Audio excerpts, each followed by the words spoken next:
Hello everyone, good morning. My simple লাইফস্টাইলে তোমাদেরকে জানাচ্ছি অনেক অনেক ওয়েলকাম আর অনেকটা ভালোবাসা। আশা করি তোমরা সবাই ভীষণ ভালো আছো আর আমিও অনেক ভালো আছি, কিন্তু ভালো লাগার মধ্যেও একটুখানি খারাপ আছি। দাঁড়াও,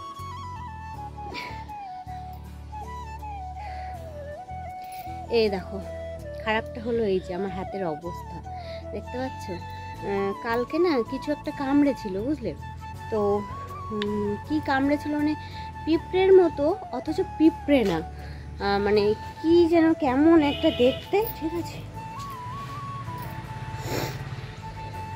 তো কামড়েছিল, কামড়ানোর পর থেকেই মানে পুরো এই আঙুলটা ধরে ফুলে গেছে, এইখানটাও ফুলে গেছে, আর এর মধ্যে না কেমন একটা মানে টাটাচ্ছে, বুঝলে তো। যার কারণে এই যে সকালে উঠে চুন লাগিয়েছি। আর হচ্ছে এই দেখো, যেটা হচ্ছে এই যে স্পেশাল জিনিস, বুঝতে পারছো, কালকে ছিল শ্রাবণ মাসের প্রথম দিন, আর কালকে এই যে সবুজ চুড়ি কিনে পরেছি। মানে 1 ডজন কিনেছিলাম, 12টা ছিল, তো সেখান থেকে আমি 6টা নিয়েছি আর আমার ননদকে 6টা দিয়েছি। ও যেহেতু এখানেই রয়েছে, তো আমরা দুজন মিলে পরেছি। বেশ ভালো লাগছে জানো তো, হাতটা দেখতেও অনেকটা ভালো লাগছে, আর বেশ মনের দিক থেকে না একটা বেশ হেভি হেভি ফিলিংস হচ্ছে আর কি। তো যাই হোক, আজ হচ্ছে শনিবার, সকাল থেকেই তো ব্লগটা স্টার্ট করে দিয়েছি। আর দেখতেই পেলে যে কতটা রোদ্দুর আজকে। ছাদে চলে এসেছি, রোদ্দুরটাকে হাতছাড়া করা যাবে না। মানে কী হচ্ছে জানো তো, কালকে তো ব্লগ ভিডিও বানাইনি, তো সকাল থেকে রোদ্দুর ছিল বেশ ভালোই, 2টোর দিকে মানে এত বৃষ্টি যে কি বলবো। তো এরকমটাই হচ্ছে, তাই ভাবলাম রোদ্দুরটাকে আর হাতছাড়া করা যাবে না, অনেক কটা জিনিস ভিজে রয়েছে, তো সেগুলোকেই মেলতে ছাদে এসেছি, বুঝলে। তো চলো সাথে থাকো, ব্লগ তো স্টার্ট করেই দিয়েছি। নিচে গিয়ে রান্না বসাবো, তোমাদের দাদাভাই আবার বেরোবে কাজে, আজ যেহেতু শনিবার। আর ছেলের তো স্কুল নেই, তবে ওই যে 3:30টার সময় আমাদেরকে বেরোতে হবে, ওর গানের ক্লাস, ওর ড্রয়িং ক্লাস সবটা রয়েছে। তো সবটা মিলিয়ে মিশিয়ে সারাটা দিন কীভাবে কাটে দেখতে থাকো।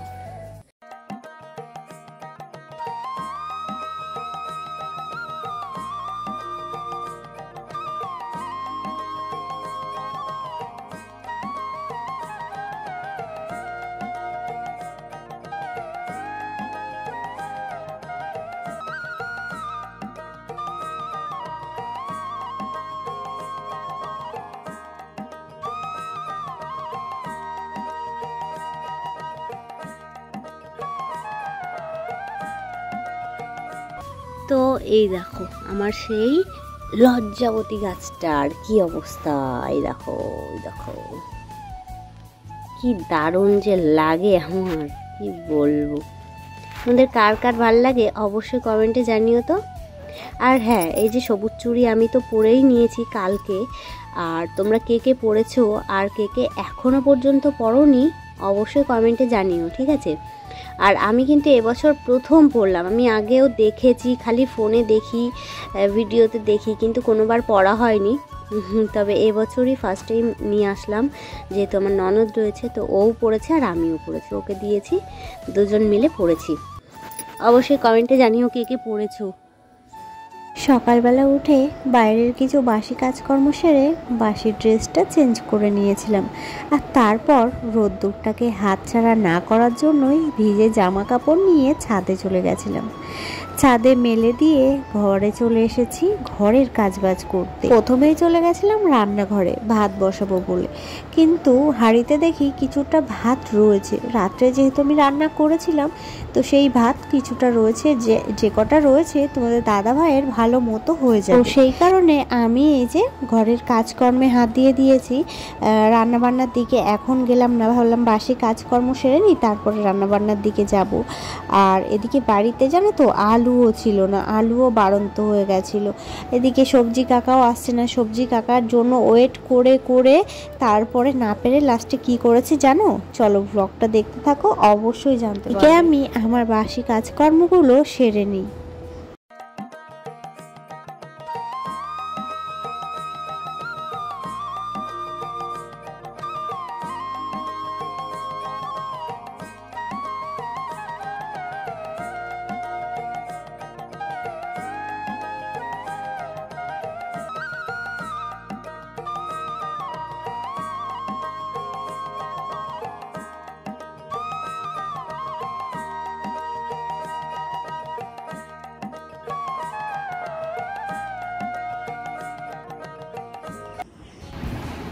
তো গাইস ফাইনালি তোমাদের দাদাভাই খেয়ে দিয়ে বেরিয়ে গেছে। তোমাদেরকে বললাম যে নিচে গিয়ে রান্না বসাবো। এবার রান্না কিও বা বসাবো, রান্না করতে এসে দেখি হাঁড়িতে মানে অল্প কিছু ভাত ছিল, যা ছিল তোমাদের দাদাভাই সকালবেলা হয়ে যাবে আর কি, মানে খেয়ে দিয়ে চলে যেতে পারবে।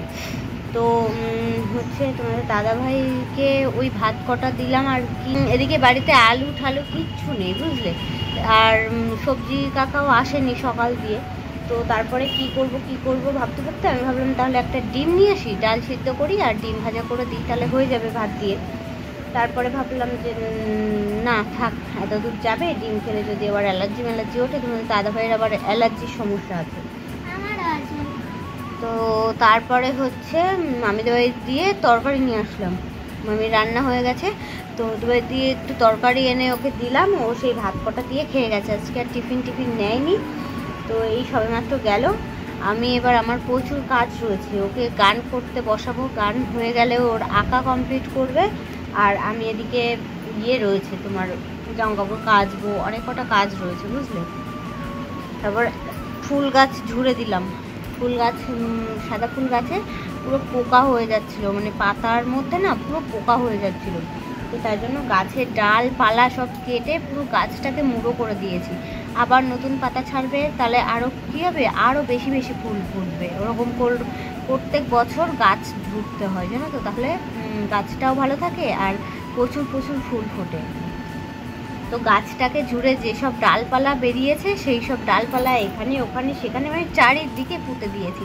মানে প্রত্যেকটা গাছে ডালে যদি ফুল ফোটে তাহলে মানে আমরা এই কঘর ফুল নিয়ে আরও গাছে ফুল থেকে যাবে, এরকম একটা ব্যাপার হবে জানো তো। তো যাই হোক চলো আমি কাজ করি, ওকে ওর কাজে বসাই, ঠিক আছে। আর তোমার দাদাভাই তো খেয়ে দিয়ে বেরিয়ে গেছে। আমি এখন অল্প কটা ভাত করব, সকাল দিয়ে দুপুর দিয়ে যেন হয়ে যায়। ভাত করব আর ওদিকে তরকারি এনেছিলাম সেখান থেকে তোমাদের দাদাভাই তো খেয়েছে, এখনও রয়েছে, যেটা দিয়ে আমাদের দুজনের সকালবেলার খাওয়া হয়ে যাবে। তো দেখি সবজি কাকা কখন আসলে একটু আলু ঠালু নেবো, আর দেখি কিছু কি রান্না করবো, আজকে কোনো ঠিক নেই। তো সাথে থাকো, দেখতে পাবে সবটাই। এদিকে বাড়িতে আলু ছিল না বলে মামিদের বাড়ি থেকে নিয়ে এসেছিলাম একটুখানি তরকারি, সেটা দিয়েই তোমাদের দাদাভাই খেয়ে দিয়ে চলে গেছে। আর আমি এখন এই যে ছেলের স্কুলের জামা রয়েছে সেগুলোকেই কাচবো, তো বসে পড়েছি। আর কলতলায় দেখছো কেমন রোদ্দুর, ভীষণ তাপ ছিল জানো তো। মানে কলতলায় ওই একটুখানি সময় বসে আমার তো পুরো মাথা ফাতা ঘুরছিল, কেমন একটা হচ্ছিল, এরকম একটা ব্যাপার। তো ভীষণ রোদ্দুর ছিল। তো জামা কাপড় কটা কেচে কটা বাসন রয়েছে সেই কটা মেজে স্নান করব, পুজো দেব, এই হচ্ছে আমার আপাতত কাজ। আর তারপরে দেখি কি রান্না করা যায়। সবজি কাকা তো এখনও আসেনি, তো দেখা যাক কি করি, সাথে থাকো।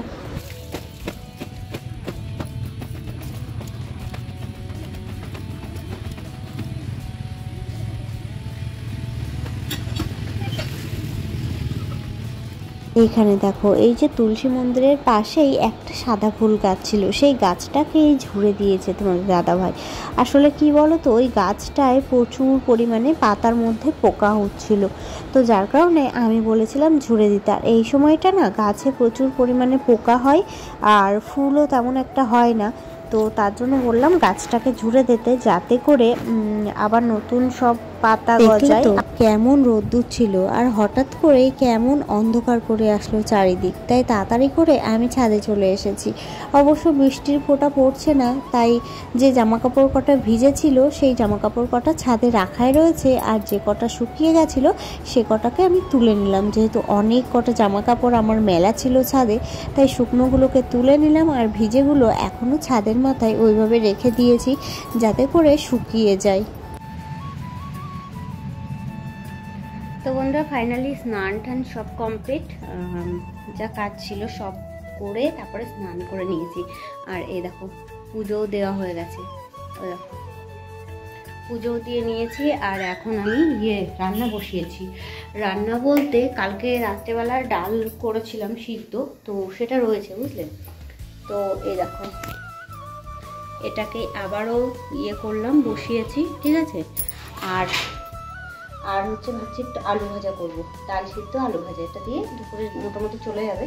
তারপর রাত্রে দেখি কি করা যায় বুঝলে। তো এই হচ্ছে ব্যাপার। তো চলো এখন হচ্ছে আলু কাটবো, আলু ভাজা করি, আর ডালটা হচ্ছে একটুখানি ফুটিয়ে নিই। তো আলু ভাজা করে, আলু ভাজা দিয়ে ডাল দিয়ে দুজনে মিলে খাবো। ওরও স্নান টান কমপ্লিট হয়ে গেছে। দেখো ও আজ বৃষ্টিতে ভিজেছে। তো ডাল তো খেয়ে নিয়ে হচ্ছে ইয়ে করবো, একটুখানি শোবো, শুয়ে ভিডিও এডিটের কাজটা কমপ্লিট করব। আর যেহেতু শনিবার, আজকে আবার হচ্ছে বেরোতে হবে, ওই 3:30টার সময় বেরোতে হবে। ওর ফার্স্টে ওর গানের ক্লাস, তারপর ওর আঁকার ক্লাস, সবটা মিলিয়ে মিশিয়ে কমপ্লিট করে বাড়ি আসতে আসতে প্রায় 7টা 7:30 বেজেই যাবে, বুঝলেন? তো এই হচ্ছে ব্যাপার। চলো আমরা খেয়ে দিয়ে রেস্ট নিই, ঠিক আছে? রেস্ট বলতে ওই যে শুয়ে ভিডিও এডিট করব। তো রেস্ট নিই, তারপরে বেরোনোর সময় তোমাদের সামনে আবার আসছি।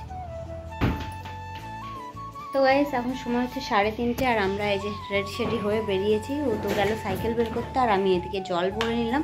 তো চলো বেরোই, ঠিক আছে? যাওয়ার সময় আবার এটিএম থেকে টাকা তুলতে হবে, কারণ আজকে মাইনে দেবো। গানের মাইনে আগের সপ্তাহে দেওয়া হয়নি, তো গানের মাইনেটাই বাকি রয়েছে। স্কুল দিয়ে, আঁকা দিয়ে সব দেওয়া কমপ্লিট, জাস্ট গানেরটা বাকি রয়েছে। তো আজকে গানের মাইনেটা দেবো, তার জন্য কৈপুকুর দিয়ে দাঁড়িয়ে এটিএম থেকে টাকা তুলে নিয়ে তারপরে যাব, বুঝলে? তো চলো বকবক করছি না, লেট হয়ে যাবে, 3:30 অলরেডি বেজেই গেছে। তো চলো সাথে থাকো। আমরা যাই, গানের ক্লাস করাবো, তারপরে ড্রয়িং ক্লাস করাবো, তারপরে বাড়ি এসে দেখা হবে, ঠিক আছে? তো গাইস এখন বাজে হচ্ছে রাত 11টা, আর আমরা শুয়ে পড়েছি। আমরা বলতে আমি আর ছেলে শুয়ে পড়েছি। তোমাদের দাদাভাই আজ এখনও আসেনি, আজকে একটু লেট হচ্ছে, মানে এখনও 8 ঘন্টা মতো সময় লাগবে আসতে। তো তোমাদের সাথে তো সেই দুপুরবেলা দেখা হয়েছিল, আর দেখা করতে পারিনি। তো শুধু বলে দিই তোমাদেরকে যে তারপর থেকে কি করলাম, ঠিক আছে? তো ওর ড্রয়িং ক্লাস থেকে বাড়িতে এসে গেছিলাম ওর ঠাম্মা বাড়ি। তো ঠাম্মা বাড়ি যেহেতু আজকে শনিবার, পুজো করেছিল, বাড়ির পুজো, তো প্রসাদ রাখা ছিল, সেই প্রসাদ খেলাম। খেয়ে বাড়িতে এসে ড্রেস চেঞ্জ করে তারপরে আবারও গেছিলাম ওর ঠাম্মা বাড়িতে, মানে ওর পিপি, মানে আমার ননদ আর আমি বসে ওই যে রাখি বানাচ্ছিলাম। তো কিছুটা রাখি বানিয়ে তারপর বাড়িতে এসে ডিমের ঝোল আর ভাত রান্না করলাম। আর তারপর আমি আর ছেলে দুজন মিলে খেয়ে দিয়ে শুয়ে পড়েছি। তোমাদের দাদাভাই কখন আসবে, এদিকে আমার খিদে পেয়ে গেছিলো, তাই ছেলের সাথে আমিও খেয়ে নিয়েছি। তো শুয়ে পড়েছি, বাইরে আলো জ্বলছে, দরজা খোলা রয়েছে। তোমাদের দাদাভাই আসলে তারপর আমি আবার উঠবো। এখন শুয়ে আমি ফোন দেখছি, আর ছেলেটা ঘুমিয়ে পড়েছে। তো এই হচ্ছে ব্যাপার। তো ব্লগটা শেষ করা হয়নি আসলে, আমি ভিডিওটা এডিট করছিলাম এখন শুয়ে। তো তারপর দেখি ব্লগটা লাস্টে করাই হয়নি, তাই জন্য তোমাদেরকে একটুখানি বলে দিলাম। তো যাই হোক, আজকের ব্লগটা এ পর্যন্তই। ভালো লাগলে অবশ্যই লাইক, কমেন্ট, শেয়ার করে দিও, আর চ্যানেলটাকে সাবস্ক্রাইব করে রেখো। তো চলো আজকের মতো গুড নাইট বলছি, আবার কাল সকালে দেখা হবে, টাটা।